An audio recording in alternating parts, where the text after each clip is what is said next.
মনে তো চাই রে ভাই, ফ্যামিলির সাথে ঈদ করার জন্য। স্বার্থের কি নির্মম ইতিহাস। মনে চাইলেই কি পাওয়া যাবে? ফ্যামিলির সাথে ঈদ করতে পারবো? পারবো না। এই যে 8টা 10টা ঈদ চলে গেল, সৌদি আরবে আজকে 7 বছর। 14টা ঈদ চলে গেল, একটা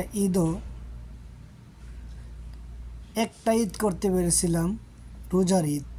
14টা ঈদের থেকে একটা ঈদ করতে পেরেছিলাম, বাকি 13টা ঈদই প্রবাসে কাটিয়ে ফেলেছি।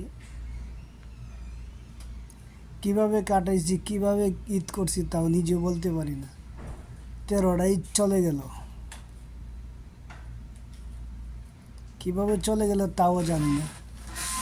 যাই হোক, আল্লাহর কাছে লাখ লাখ শুক্রিয়া। আর সবাইকে সালাম জানাই, সবাই আমার পক্ষ থেকে ঈদ মুবারক। আসসালামু আলাইকুম।